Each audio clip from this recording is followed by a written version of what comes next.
This is The Awkward Handshake, a podcast about networking, business, and what really happens in the room. We're unpacking the good, the bad, and the awkward so you can build better connections and get paid. Let's get into it. We have a super cool person on the podcast today. We finally got Jessie Kwak to come join us. Yes. I know you were excited because you are a writer and she is a writer. Mm-hmm. So you guys have writerly things in common. Yes. We're talking with Jessie because Jessie hosts a very niche community, in this case for writers. And you might not think writers are super niche, but the way that Jessie runs a community, I would say is pretty niche. We're going to learn more about that. She has people come literally into her backyard once a month for gatherings. But one of the big reasons we had her on was just because we noticed that she was running an online discussion space with very little angst compared to so many people who seem to have a lot of angst about their Slack spaces or their circle group or Facebook group or whatever. And so we wanted to hear it from her. She talks about it a little bit in this episode. I wondered, like, as a writer, how exciting it was for you to have networked with somebody, made friends with her, and then now she gets to come on the pod. It was really fun. And you get to know somebody from all those different perspectives because she also has this very business side to her, which not that it's unusual, but like it was kind of like, oh, you do both things. We can be like double friends. She's very thoughtful with everything that she does. And so, yeah, to our points about how long it takes, I think we met her last summer. I think it was. Oh, so it's like it was like August or something. Yeah. So it's like 6 months, to get to a point where you can do that collaboration. And to know somebody enough to really know what they're working on is really important. So yeah, she's shown up multiple times for us in multiple ways with the coffee parties or just communications. You've been to her writers group. She and I have chatted mostly through email since the first meeting and then in the studio for the coffee parties. I like that point that you're making, that it has been about half a year of knowing Jessie to get to the point to know, like, yeah, we want to collaborate, in essence, swap audiences, which she also talks about in the episode, because she's come on the pod, and part of that is she will also share her awesomeness with her audience because she talked about really cool things being an author and running a community. All right, if you don't know who Jessie is, our guest today is Jessie Kwak. Jessie is an author, storyteller, and business book ghostwriter living in Portland, Oregon. When she's not writing, she can be found sewing, mountain biking, and exploring the Pacific Northwest and beyond. She is the author of thriller novels, 2 series of space scoundrel sci-fi crime novels, and a handful of productivity books, including From Chaos to Creativity and From Solo to Supported. Jessie was an amazing guest. Can't wait for everybody to hear more from her, so let's get into it. Jessie, welcome to The Awkward Handshake. We are so excited to have you here today. Thank you for having me on. I love this space. Do you want to tell us more about the community you run? We would like to hear it straight from the person who actually owns the community. Yeah, so I kind of inherited a writing group in a way, and I've grown it from there. So a little bit of history. It's basically a group of fiction writers, mostly in Portland. And for, 5 or 6 years, no, longer than that, maybe almost 8 or 10 years, they have been meeting at my house. It started off kind of as a little bit of a more business-oriented group, and it was pretty small. And eventually it was like, just anybody who's a writer who wants to come and talk about writing or not about writing. We don't do critiques. We don't share work, although people are welcome to if they want to. It's really just a social event. That was going on for a while. And then at the beginning of COVID, when we couldn't meet in person anymore, I was like, well, let's start a Slack group. So now that's where the 5 years is. So like now 5 years later, the Slack group is still going strong, and it is expanded to be the Pacific Northwest Writers Slack group. And my favorite part of it is, yes, there's kind of just the communication around writing and how are people doing and why aren't my imaginary friends talking to me today? How are your imaginary friends doing? There's also channels for getting together and writing in person. And so there's a lot of just kind of this ad hoc community being created where people are like, hey, I'm writing at Stack's Coffee Shop at 10 a.m. this morning. Who wants to come hang out? So there's a channel for that for Portland and a channel for that for Seattle. There might even be other channels that people have made that I don't realize are there for other locations in the Pacific Northwest. But that's the overview of the group. Super cool. How many people are in it right now? I think there are around 200 people in the Slack channel and maybe 100 or so on the email list where I send out like, hey, we're meeting up this month. That's a lot of writers. Yeah. Was there already a Seattle one that you overthrew or? Yeah, I didn't realize that Seattle was included. Yeah. Yeah. So basically, maybe about a year and a half ago, I I had been at a different writing conference it's called NorwestCon. It happens up in SeaTac. And I have so many friends. I grew up in Yakima, but I lived in Seattle for 13 years. So I still have a lot of writer friends up there. There is a big kind of greater Pacific Northwest writer community. And everybody was like, how do you guys all know each other? It's like, oh, well, we've got the Slack. You guys should be in the Slack too. You're also. And so I came home from this conference and I changed the little icon used to be the Portland flag, and I changed it to the Cascadia flag and changed the name to the PNW Writers Water Cooler. And everyone's like, whoa, what just happened? I'm like, we're opening it up, guys. It's like a totally great example of inclusivity. That's like not the usual inclusivity that we talk about. Yeah, you just expanded your territory. You like doubled it overnight. You're like, yeah, that's fine. Well, one of the things that had caught our attention as we had gotten to know you through all of our networking was that you have an online space, this Slack group, and then people also get together in person. And in our recent coffee networking parties that you had been to, we all discovered how many people don't want to maintain an online chat space. And we were like, oh, we want to talk to Jessie about this. So we're really curious. What is that like? I think people who have community spaces, to me, it seems like they fall into a couple of camps. Like they kind of automatically assume they're supposed to offer something because there was sort of this formula that came out through COVID of like all the amenities you're supposed to give people when they're a member of a community. But then also there's, this other aspect of, well, how do you manage that? It is a lot of work. I see you totally. That is so much work to do. But how do you maintain order and, what do you do, especially during, let's say, interesting times like we're in currently, where people say interesting things sometimes and, we have to kind of manage that. I have heard people talk about how much work it is to manage an online community. And I have to say that my experience is that it is very little work for me. And I think the reason for that is that it was a group of friends who knew each other in person, who then expanded out concentrically with, oh, this person's cool, they should be in this group. This person's cool, they should be in. So it's been a very organic growth and very like word of mouth and referral and personal invitation. I don't know everybody in there anymore because they're friends of friends or people that, oh, I met so-and-so when I was writing at a coffee shop and they were also writing and they seemed cool. So I invited them in. And you're like, okay, well, I mean, they seemed cool to you. So they're probably cool. So I have kind of a code of conduct that I've written up that every once in a while I remember to go in there and post it. And it's basically like, be nice to each other, be protective of each other. We are a community. This is a safe place to be. Make it a safe place to be. Otherwise, we're going to have a conversation. We have not had anyone with any kind of predatory behavior. I'm always kind of keeping an eye out for that. And because I know so many people in the group, I'm just like, hey, if you have a problem with anybody, if you notice anything weird, please come talk to me and we'll figure it out. A lot of people have kind of stepped up to moderate as well, just sort of naturally. Like people are like, hey, I want an accountability channel, so I'm going to start and moderate an accountability channel. It's like, awesome, great. There's a Monday night write-in that happens every week, and same 2 or 3 people are always posting, and they're like, okay, this is when the write-in's going. I'm like, great, I have no idea what you guys are doing over there. Awesome, enjoy.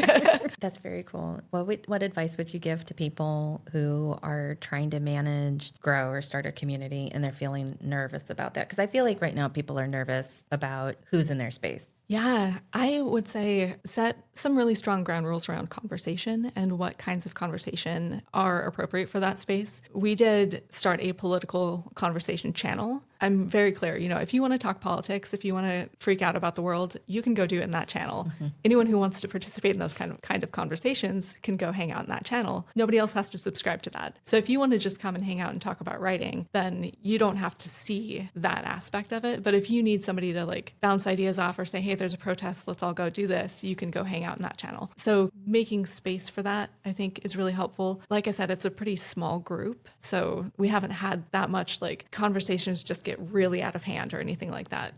There's a couple times that I've had to just be like, let's be calm. Let's remember that we're all human here. But again, because it's all been kind of invitation by invitation of people who are already in the group, people are pretty similar minded too. So we don't have a lot of butting heads over hot button issues. I wonder if that kind of invite also sets a tone where it's like, you're in somebody else's house. You didn't pay to get in the house. You're there because the cool mom basically let you in, Jessie, and she's like, you can do whatever you want. But if you're going to go play politics, like that's where the outside, like in the backyard where, you're not bugging anybody else, but you can do you can do bake in the kitchen. You can go this up in the room upstairs. But like, I do kind of wonder if that invitation sets it, because you used to tell me about like when Quinn exploded and the chat went from like it changed. nice to like, whoa. Yeah, that was an dumpster fire. But you see that in every community. Yeah. That one was just like extremely noticeable because they exploded kind of overnight. But I think you bring up something interesting because they do sit in your backyard, Jessie. Literally. They literally to my house and sit in my backyard. Yes. Firstly, how do you feel about that? And also, secondly, I think there's something interesting about because it feels more like a personal invitation than that people are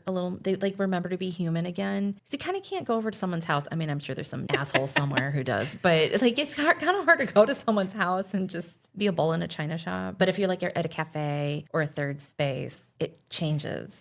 Yeah. And that is, I mean, that's something that I am really considering, especially as the community grows. Because your backyard is not big. A, my backyard's not big. And B, like, I mean, again, we've had nobody who's been a problem, but I don't know everyone who shows up to my house. Yeah. And initially when I mentioned, I think that I inherited this list of writers, and I had been attending this kind of writer meetup for a while, and the guy was moving and wanted somebody else to take it over. And so when I sent out that first email, it was to maybe like 40, 50 people. And I had like 10 people show up in my house that I was like, hey, I don't know who you are, but nice to meet you. You must be on Will's list. And they were all great. And now, I mean, a few months ago, somebody showed up and I was like, hey, nice to meet you. I'm Jessie. Welcome to my backyard. He's like, oh yeah, so-and-so. I met him at a coffee shop and he said there was this write-in and oh man, who was it? What was this guy's name? I can't remember. And I was like, he didn't know you well enough that you know his name and he gave you my address. So after that, I did like send out an email. I was like, guys, if you're going to invite somebody to my house, please bring them with you. Yeah. You're absolutely free to invite other writers that you think are awesome. But remember that you are vouching for them and for my personal safety.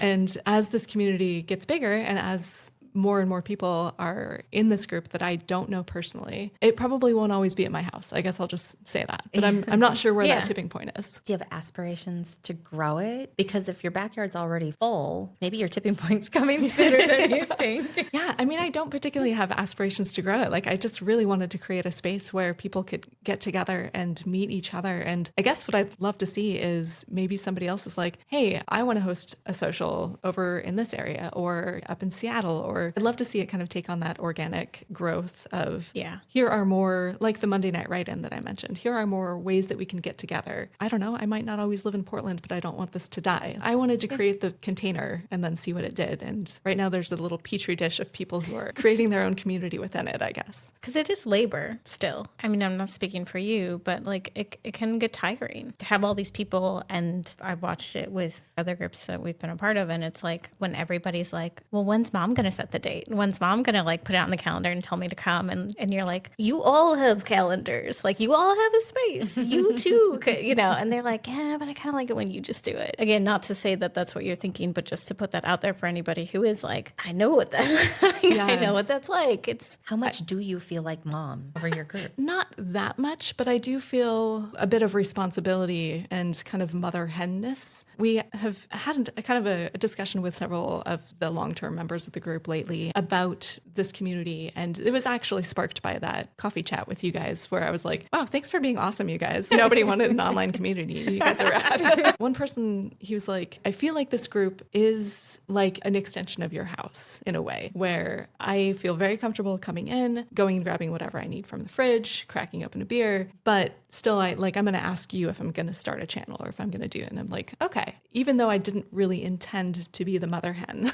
of this group, people look at me that way. You did just take their privileges away though. I did. Yes. You didn't know that you had given them all the privileges. This story was so great. I laughed so hard when you discovered. Yeah, I realized at one point that like people basically had universal admin privileges. And I was like, all right, at some point I'm going to calm that down. And so I did recently. I made everybody just like normal users, all 200 plus people, whatever. And I picked a couple people who had already stepped up as they're the ones that are like, if somebody new enters, they're just like, oh, hey, by the way, there's other channels and here's the Monday Night Write-In channel. Nice. And I'm like, oh, great. I don't have to do anything because Eric already said hi or Gregory already said hi. So I picked a couple of people that already were doing some of that moderator work and gave them moderator privileges. And I was just like, hey, by the way, I reduced everyone's privileges except for yours. No obligation, but that's just a reflection of the work that you're already doing. And it wasn't like anything bad happened. It was just like, they shouldn't have had those privileges. Exactly.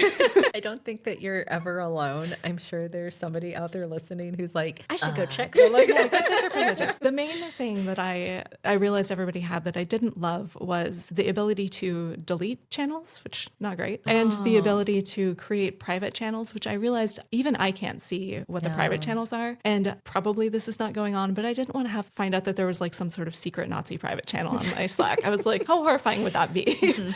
I don't think anyone there on there would have done anything untoward with a private channel, but I was like, I don't want people making channels that I don't know. I think it's really smart because it's naturally going to grow. And I think one of the coolest things that I'm hearing as you talk about your group is how much everything is one good person knows another good person. And it's like networking built in. It's all through referral and word of mouth. And it's not like you've posted this for who wants to join a group. One good writer knows another good writer. They should probably bring them with them to your house, as we now know, instead of just giving out your address. Especially to someone that you just met in a coffee shop and whose name you don't know. That's a little problematic. Also sounds like a very dude thing to do.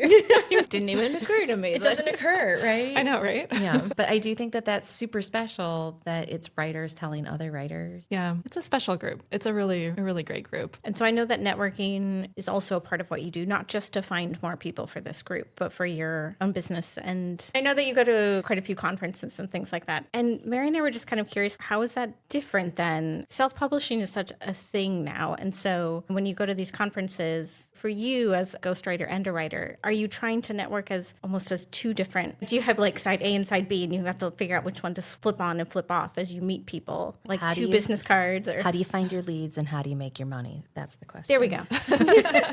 Yes, I actually have 3 different business cards because I recently switched. I write science fiction and I've written science fiction for years. And then I've recently switched to start writing thrillers. So I now have my sci-fi writer card and my thriller writer card, depending on if I meet somebody they're like, ooh, I love blah, blah, blah. I'm like, then I will give you that card. They both go to the exact same website. One's just like spooky and one has spaceships, you know. Do you find it makes a difference to give them different cards when you're networking? I think for somebody who I'm meeting because they're another writer or because they're a reader who's interested in it, I think it helps them remember who I am better. Like if we had this whole conversation about how much you like sci-fi and my favorite book is Dune and all of this stuff, and I hand you a card that's like thriller set in the Pacific Northwest, you'll be like, who is this person that I met, right? You're going to look at it later. Yeah. So that's kind of why I did it. So it's that more than like a dog whistle of, oh, it's the trope. Yeah. It's the colors that are on all of my other sci-fi books in my collection. Because you come back and you have like a stack of cards and you're like, who is that person? I don't read thrillers. Who's this thriller writer that I picked up, throw it in the garbage? But, you know, if you were That's like, really interesting. Oh, right. That's the sci-fi writer. I was interested in her. Oh, I love that. Well, I mean, it's so interesting because, you know, to Megan's point, self-publishing is an entire industry. You don't have to write fiction to self-publish. There's plenty of nonfiction. You have a new nonfiction client you were telling us about before we hit record. And because of the publishing industry has been through some difficult times, it's really up to the authors now to find their leads and do this networking and get out there. And both of us were just so curious how you see that show up when you're at conferences, especially. But I mean, I guess it could also show up inside of community groups like the one that you run. Like how much business gets done, or is it really just people trying to get, I guess, visibility or name recognition for the creative output that you have? Like, do you have any thoughts on that? I think most writing conferences, you're there to network with other writers. And that's where they may be your ideal reader as well. They may pick up your book as well, but you're not trying to sell your book to anybody at a writer's conference. You're just trying to say, hey, I write this, you write that. Let's work together. Let's do some email swaps, or I'd love to share your book with my readers, things like that. I think most of that networking, what you're looking for is collaboration and partnership with other people who are doing something similar to you. What would that be for you? So in my case, well, I mentioned that I have 3 business cards. So I've got the sci-fi and the thriller, and then the third business card is for my Story Rebel website, where I do book coaching, story coaching, and then ghostwriting, mostly all in nonfiction. I don't help anybody with their fiction books because they're also so different. Nonfiction is definitely my jam when it comes to those things. But for me, when I go to these events, I'm looking for other writers who write in similar genres to me so that I can be like, cool, let's do a newsletter swap. Let's keep in touch. I want to hear how you're finding readers. And B, I'm looking for potential clients. So potential nonfiction writers or memoir writers who have a great story to tell, need a little bit of help getting it across the finish line. So I'm always kind of got my ear to the ground for both of those things. And so how I show up is like, I guess I just show up as me. And then when you meet somebody and you get to know them, you're like, oh, you do that? Okay, here's a way that we could connect, or here's a way that we could connect. Yeah, just really focusing on getting to know people and instead of networking, I guess. But it is networking. I think it's cool that you have like these 3 different areas because it's almost like you're able to roll with the punches more. You're like, are you like this? Hold on, let me pull this card out of my pocket. Or you need 2 cards. Wonderful. Like, let me go get both of them for you. I think a lot of people don't think that widely. And so I think you're in this unique place where you are like, you can make more connections in like a wider. And so I feel like you kind of get to rock in and are like, I've got them and I've got them and I've got them.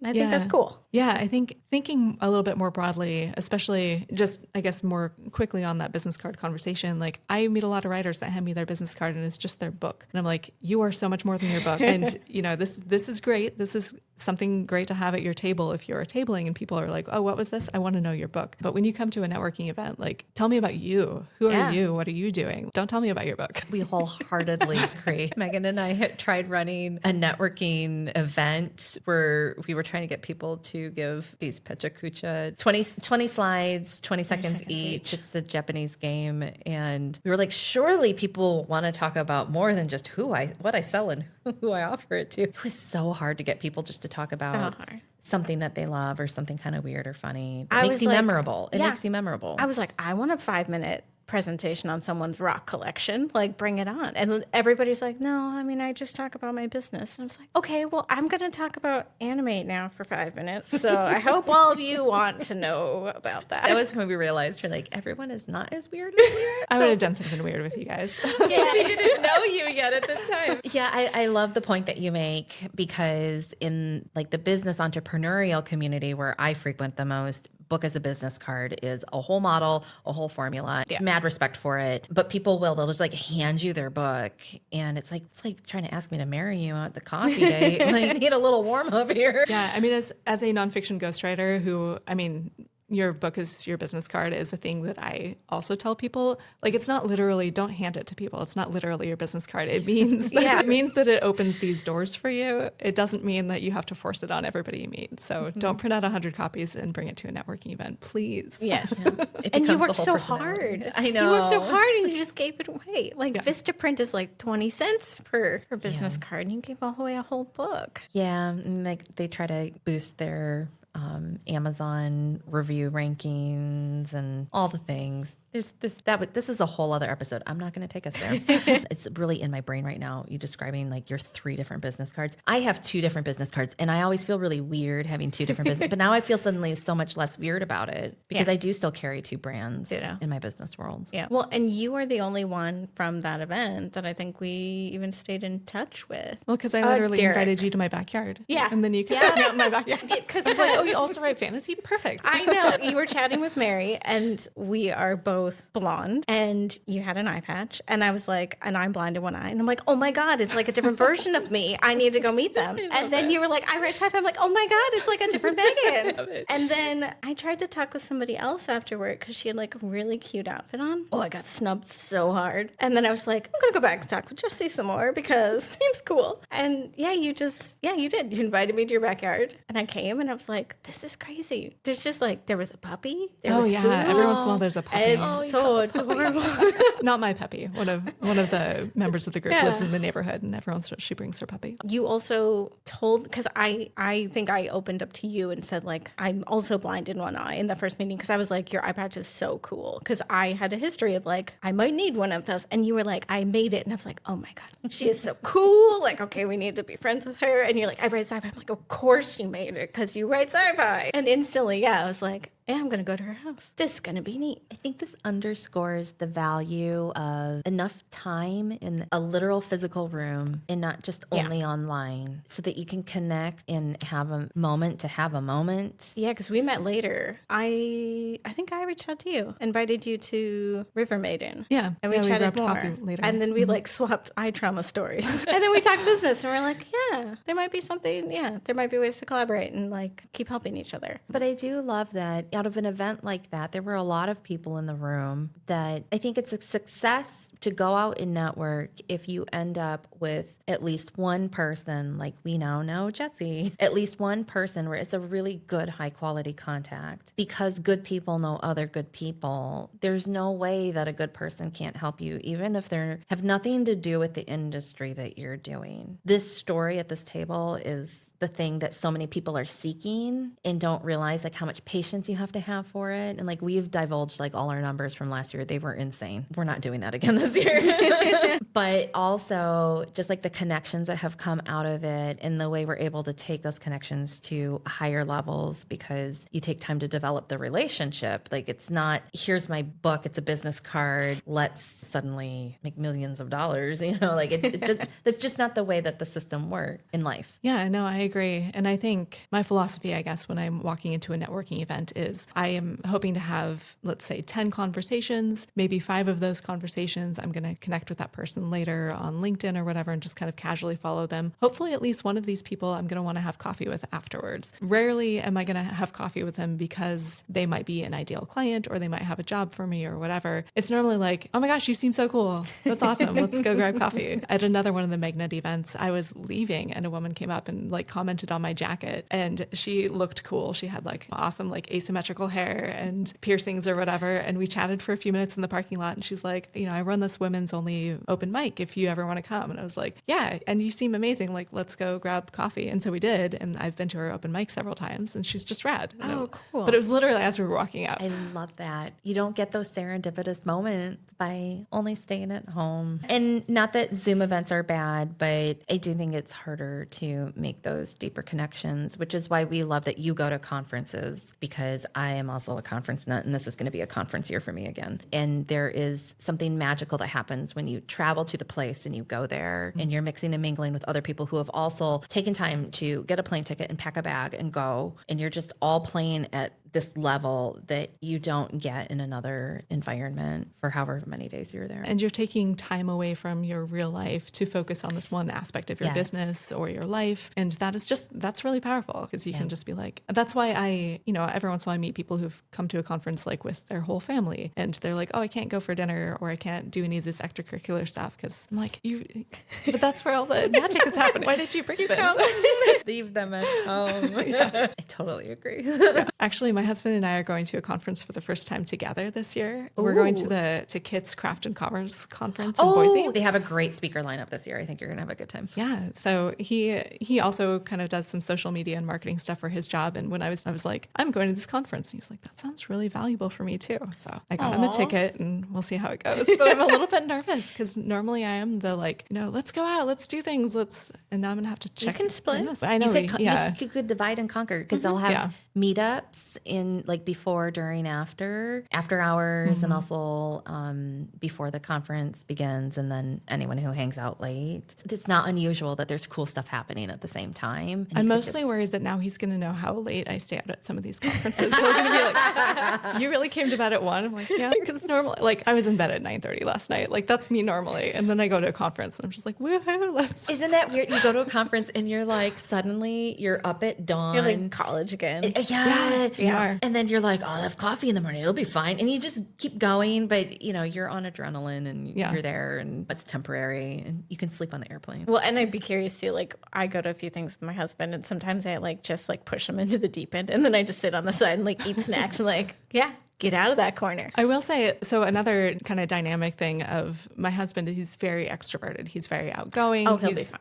Yeah, no, so he's like the center of attention in any conversation he's in just because he kind of naturally takes up that space. And sometimes that's really nice when I don't feel like, when I'm introverting and I don't feel like conversating and I can just be like, oh, Rob's got it. But one of the reasons I like going to events like this by myself is because I don't have that crutch. That is a dynamic that I'm also kind of thinking about. It's like, okay, I know that I have the tendency to sit back and let Rob take over the conversation, but that can't happen. Not when I am going in with my own agenda to meet my own people. So that's something that we have talked about. We've had conversations about. Oh, that's so good though that you had that talk. Yeah. So we'll face it when it comes. But, I think 5 years ago, maybe I just would have let him take over and not known how to have that conversation. We are both aware of how we do things. And this is what I need out of this event. Well, Jessie, would you like to tell us how people can keep in touch with you? And we'll also put it in the show notes. Yeah, jessiekwak.com is probably the best place, JESSIEKWAK. That has links out to everything else, including my ghostwriting, book coaching, things like that. You can find my sci-fi and my thrillers there. And if you are a Pacific Northwest writer who wants in on this weird Slack group, shoot me an email. Let's chat. So if you're a 10 out of 10 person, which I assume only 10 out of 10 people are listening to this podcast. Thank you. That was amazing. I loved talking with Jessie. She's so calm and grounded and terribly pragmatic for being so incredibly creative, which I think is such a super skill. Yeah, that she can write sci-fi and then also nonfiction, ghostwrite for people. It's two different sides of the brain. And you're right, incredibly pragmatic and thoughtful answers. We threw what felt like some curveball questions and she just went with it and had some great insights. I think it was a great example of somebody who has exercised her networking muscles and is not like, what are these legs? This is my first day at the gym. Like, she's like, no, I've done this before. Yeah, I think she really embraced that she has all these different aspects to herself that we all do. Yes. But that she's very comfortable just kind of switching between them. Well, we were chatting for a while after we stopped recording as well, which I kind of wish I'd kept the recording button going for some of it because she was telling us about her novels and she said the words space pirates and I was like, sold. You said the magic words. I know what I'm going to be reading this weekend. Well, you and I have some sort of thoughts to digest after the episode. And when we chatted, we were like, what are the things that really popped out to us? And the first one was this question of what does collaboration look like to you? Because it came up during the episode. And I think you and I know after hearing some feedback from the episodes that have already gone out and looking at just the metrics of what's been performing episode to episode, that collaboration really does seem to be a theme that people are seeking, even if they don't know how to ask for it. And I wonder what your feeling was coming out of the conversation with Jessie. What does collaboration look like to you? I'll be honest, sometimes I don't know what it's going to look like, but I know that the person is really interesting and I'm drawn to them. And I know that there's going to be something down the line that we can do. And it's kind of what we did with Jessie. We're like, she's really awesome. We both like her. She shows up. She's insightful and kind and everything. And we just kind of had to wait and see what we came up with. Oh, I like that. The notion of patience needed in collaboration. Yeah. I think sometimes we, in our modern era, maybe because tech moves so fast, on the human side, we try to make things happen prematurely before they're ready. And you're right with Jessie, like if we had been trying to publish podcast episodes way sooner, it would have been premature. I do a lot of what she does, which is like back in the day, I used to be like a virtual assistant for business owners, for business coaches, and I would have to do their weekly roundup emails. I don't even know if a lot of people do this anymore, but the weekly roundup or the weekly blog post of all these 5 favorite things, 5 favorite businesses. Yeah. That used to be a great way to kind of cross promote, but it was like the low hanging fruit of collaboration. And I feel like that's kind of died because my perception is that people are kind of more fearful of, but if I tell my audience about that person, then they'll just go to them for that thing. Instead of your audience will actually like you more if you share something that they're going to like because they're like, oh, you actually understand. I am multifaceted, or I also need these things. I can't get it all from you. Well, I think it's less the fearful part, but more that collaboration now looks different. I think way back in the day when we were all still blogging, to share your 5 favorite things of the week was a form of collaboration. Mm-hmm. Now it's just content, and there's so much content that it's really hard to sift through things. And so collaboration, I think, is naturally deepened. Yeah. And then also it's easier to podcast now, or it's easier to put out other material. So before, it may have been sufficient to be like, here's this cool person named Jessie on my Friday follow backs, And now it's like, no, come on the podcast. Let's have an actual discussion. Yeah. And so when I look at it, I think collaboration for the modern current era, and it could change again, it probably will continue to change, is by inherently deeper because you have to cut through the noise. And I think too, that's how you really know that people actually know each other, because it's so easy to be like, here's a cool link.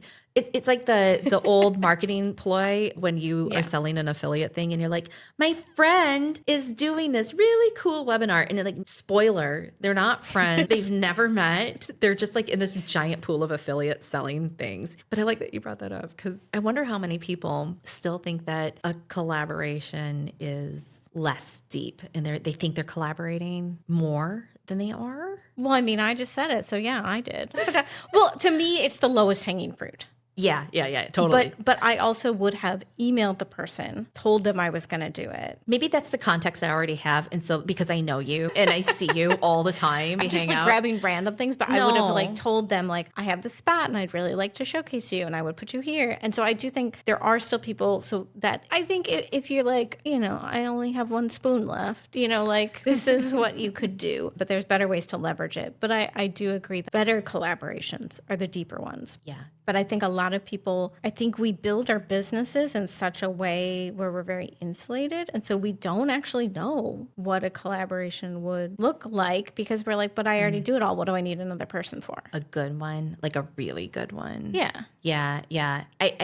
There was a point in the episode where Jessie was talking about how she goes to conferences and does newsletter swaps with people. And we didn't have time on the episode to get into it because we could spend an entire episode talking about what a newsletter swap is and a good one at that. Yep. I think what you're describing is along those lines of if you've never, it's kind of like if you've never had anything better than a McDonald's hamburger, you don't know what like a really fucking good like Wagyu beef hamburger is. Yep. Sorry to anybody who doesn't eat meat. I'm clearly hungry for dinner right now. And I think that maybe there's space in there for you and me to maybe do some exploration for the audience before the season is up and to figure out what that looks like. I mean, like you and I have figured out like a particularly great collaboration to the point where we started a podcast together. Yes. But did we know that when we first met? Like, no, this is like 2 years in the making. No. Yeah, it takes time. Patience. I think you win. I think you win this round. It's patience. I didn't know there were points, but now there's points.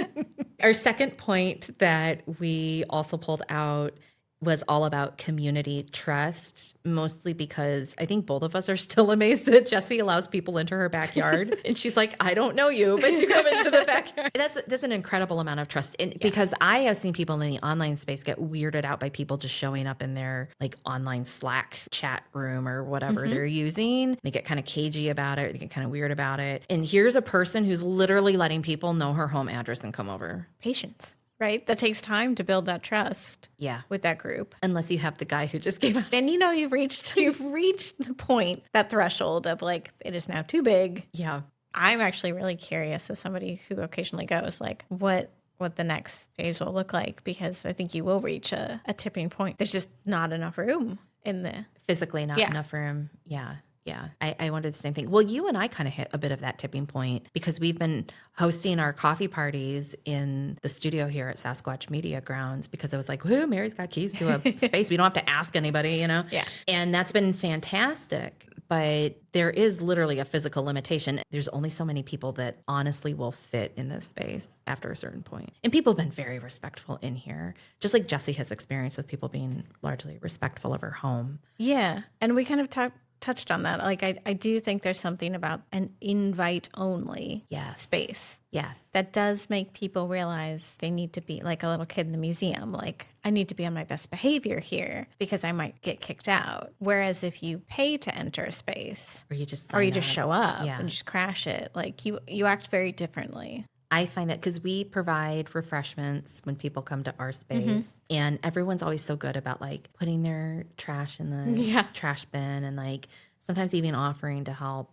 clean up or whatever. I've seen some people pick up after other people, which you don't see when you go to those really big events. Like we went to one recently with AI Portland. They had a big happy hour and it was in the lobby of the AC Hotel in Portland. There were refreshments, but people just sort of like left their shit around because it was a hotel lobby.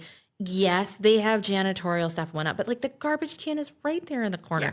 Yeah. It is not that hard. And yet we saw plenty of things just sort of left around. I thought that was fascinating. Yeah. The difference. It's kind of the difference between like when you go into somebody's house, like taking off the shoes, not taking off the shoes, Yeah. Well, I'm Asian, so the shoes come off. There is no question about that. I always love when people are like, but you're wearing your hiking boots. I'm like, then you fucking unlace them and take your shoes off. Yep. Take off your shoes. Yeah. That is an interesting thing. And you and I had wondered by having these invite-only curated spaces, like would people show up differently? And it sounds like for Jessie, because it is essentially similar, there's a lot more people obviously, but it sounds like people do behave considerably better and more intentionally. Like they just show up with more self-awareness and more presence. Yep. The only issue that she didn't talk about, but I heard her mention it after the last one, was like they stayed longer than she was expecting. That's one of the problems. Well, we've had that in here too in the studio where we're like, well, they're having a really good time. Like, eat more, please. Take some leftovers. But yeah, we do get stragglers. Yeah. Mm-hmm. All right. Well, the last big takeaway is on the power of referrals. This concept of good people knowing other good people keeps coming up again and again. I mean, like part of this, theme that we have pulled out is really like a duh moment. Like, yes, if you're doing good networking, you should be getting good referrals. But in this case, Jessie's running a community. And then also she gets fans of her work that she writes and the fiction that she writes. And it's the same thing, like even in our friend groups where we've passed around novels and we're like, this was so good. Like you should totally read it. But good people always know other good people. And I think like good people are finding each other. I'm gonna go out on a limb and say that I think we're finding each other because we're seeking each other out. And people who maybe play lower stakes games and networking want that. But I've noticed that because these are curated spaces that honestly, they don't get the invite because they're just not around as often, which kind of goes back to some of our earlier episodes you and I talked about with like, you actually have to show up and people have to know you and see you and know that you're around and invite you. Yeah. But then also you kind of have to go beyond the event. I think a lot of people who low stakes network don't follow that person on LinkedIn and congratulate them on the big win. And so they never get to that point of, oh, I'd really like to do something with you because they've just flitted off to the next and the next and the next. Well, I think also the point about patience from earlier holds true because the world is busy. Life is very busy. And to expect someone to immediately follow up is not always an automatic given, but a good person will get back to you. You and I have been experiencing this recently. Yeah. Like I had an unexpected message show up today on my LinkedIn. And I was like, oh, this person that I've been flagging down had apparently talked to me with another person and put me in touch with them. And I really needed that connection. I didn't realize that was happening in the background, but then like this message showed up. That just was like, oh my goodness, like I feel so much better about this connection knowing that. And it makes me realize like maybe that original referral connection is a lot busier than I was giving credit. I mean, I should be more patient myself because my life has been insanely busy. And there's all kinds of emails sitting in my inbox that have been lower priority that I do need to get back to.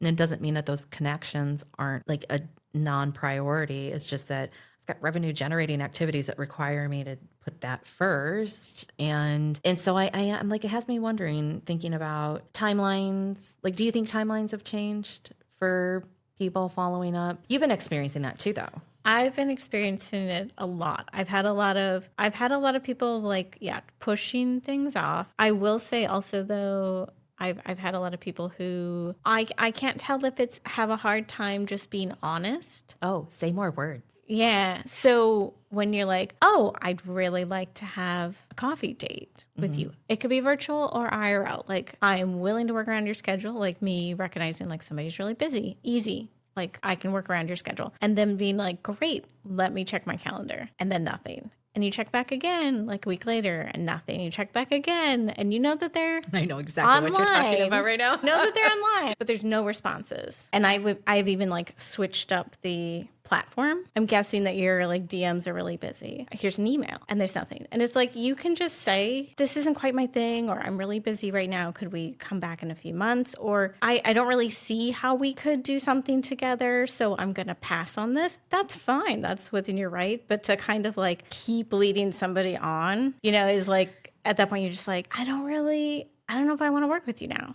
Yeah. The non-response is very frustrating. Yeah. I can also completely relate to the being snowed in all my message boxes. Yeah. And not currently having a live assistant to answer all the messages for me.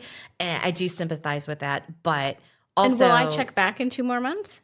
Probably. Yeah. I will. Yeah. But also the systems brain in me is like, okay, but like from an operations perspective, are you at least setting aside like a catch-up day? Because I've been doing that and I haven't been able to like get through the whole inbox in one fell swoop. It's had to be in chunks.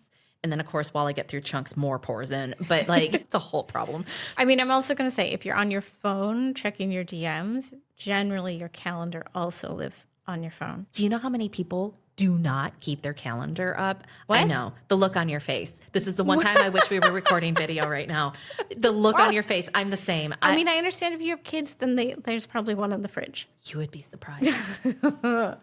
You would be surprised. Well, now I need to have more grace and patience. After having coached in other people's masterminds over the years, this is one of the questions, because they usually bring me in for systems and we'll complain about productivity problems. Those are always top like conversation topics. People want hot seats on productivity. They want hot seats on things like calendar management, time management. That's always a really big one. And I always end up asking people, I'm like, okay, what calendar are you using? Show it to me now. And they're like, oh, I have to log in. I'm like, what do you mean you have to log in? Because on my every browser I have, the calendar lives in the very first tab. It never gets collapsed. It never gets collapsed. And it's always right there. And top left. I need to see it. It's on my phone. It's one of the permanent widgets parked in the bottom bar. Oh my God. But there are people who do not live like this, Megan. They do not live like this. Okay, I'll have more patience. A lot of the times, the people that you meet, you don't know where the collab will take you. And sometimes, like how you found out, the person that you meet isn't the person that you're going to work with, but they are going to, if you get to know them well enough, they will be on the lookout for you and will refer you. And it could be unexpected. People know weird people. Yeah. The circles are smaller than we think, you know, the overlapping kind of web of someone's network. Yeah. So I think even if you don't know how you're going to, in quotes, collaborate with somebody, if you meet somebody at a networking event that's just really fun and awesome, I would just become friends with them. Yeah. I mean, isn't that really? It's just a collaboration too. Yeah. Like your best networking contacts are, I would hope essentially friends. There's a spectrum of friendship. Yes. And you might not be in each other's backyards, you know. That's cracking a beer on a Sunday, but they, when you see them, there's a familiarity. You're happy to see them. You've kept up with what they're doing. You know what you're doing, what each other's been up to. And there's a spectrum of friendship there. Mm-hmm. And I think things come unexpectedly. Here. I mean, the universe is cheeky. Yes. And also the world is very chaotic right now in a lot of ways. But in our business spaces, I feel like a lot of people are catching up in a lot of ways. And then business is just moving along very fast. I would like to say I'm not chaotic, but I think we both know that I'm just like a walking chaos demon these days. It's terrible. Like, what happened to me? I don't know. And I'm seeing that in other people. And then I've seen other people slow down and I can see the frustration in them where I'm like, yeah, when you have more time on your hands than you're used to, or there's just more breathing room in your days and your weeks, it can be easy to forget that there are people who have like completely run out of bandwidth. And luckily it helps if you network and have, you know, multiple irons in the fire. What a concept. Well, before we close out the episode, you and I always love to finish with some hot takes, and you and I both pulled some interesting things. My main thing was I couldn't get it out of my head how Jessie has been using her 3 different business cards, because I've been giving myself a lot of shit for having 2 business cards right now, because I've got the Sensible Woo one and then I've got my Sasquatch Media Grounds one. And I'm like, I don't know, what do I give them? And it was so helpful to hear her talk through that. There was something very healing to that for me. And it really made me think of the different genres that you have in your business. I wonder how many other people have this issue and are trying to smush things together or don't know how to navigate it the way I did and are not really trying to smush it together, but just don't know how to navigate it. I think it speaks a lot to that multi-hyphenate, multi-passionate trend that I hate those terms in our entrepreneurial lexicon, but they're accurate. And, you know, there's a lot of us who do more than one thing or who are in transition between things, and that to have more than one card in your wallet or your bag or whatever is more than appropriate. And I love the way that she is so clear on how she uses it. Yep. It was really helpful. I hadn't considered it from that perspective. It was super cool. Well, your hot take is like the mic drop for the end of the episode. Do you want to tell us what it is? Yeah. Well, because you had said it to me actually before before Jessie even came, in relation to something that I'm building. But then Jessie said it too. And it was nice to hear somebody else who kind of done the same thing. And it's, if you can't find the community that you're looking for, then you may as well build it. And, you know, I've done that multiple times in my business career. When I did like Freelancers Union, that was me building the whole community around that. You and I had Hustle Hard, Slide Faster. Way back in the day too, with like I had a fan-based business. Like it's just constantly being like, I can't be the only one. There has to be more. Let me put up the bat signal. Yeah.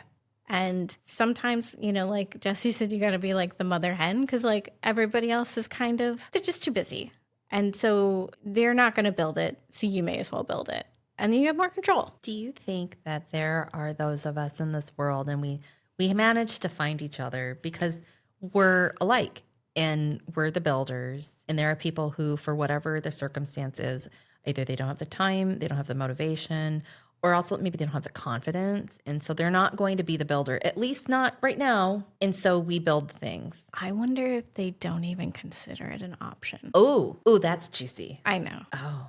Because when I was asked for Freelancers Union, I wanted to attend one of the meetings. Yeah. And they said, well, Portland doesn't have a chapter. Do you want to build one? And I was like, yeah, sure. And they're like, really? And I was like, yeah, that's fine. Just send me the deets. Like, the number of times I have built things in the same way. Right? Because somebody's just like, well, there isn't one. Do you want to do it? And you're just like, well, not necessarily. But like, if this is the only way that's going to go, like, okay. Because you're like, but I'm looking for the people. Yeah, but I want what I want. So, why wouldn't you build it? But when I chatted with my husband, he was like, of course you did. Like, of course you did. Like, well, I'm not even surprised that you said yes to this. But I wonder if other people are just like, well, it's not there. So therefore, it's and then just it not ends. there. Yeah. Oh, that breaks my heart. I know. We may have to ask people. Well, we have our at the time of this recording, we have our first happy hour version of our networking parties this week on Friday. Yeah. So maybe that'll be a thing while we're mixing and mingling around the room and just casually ask people. Yeah. How many communities have you started? Yeah, I mean, because that happy hour is happening because you and I became friends, and we were like, "You're not finding, I'm not finding.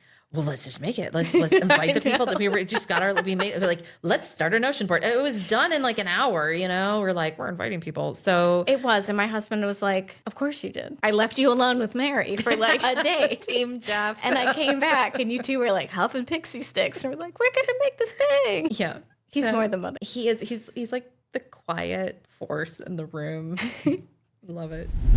That's it for today's episode of the Awkward Handshake. We record at Sasquatch Media Grounds in Vancouver, Washington. I'm Megan, co-founder of FatCap Design and creator of PDX Spellbound. And I'm Mary, founder of Sasquatch Media Grounds and Sensible Woo. You'll find links to everything we mentioned, guests, resources, and ways to connect with us in the show notes on your favorite podcast platform. That's also where you'll get updates on where we're headed next and when we're inviting listeners like you to join us for guided networking in person and online. Don't be passive. Click the links, pick better rooms. We'll see you there.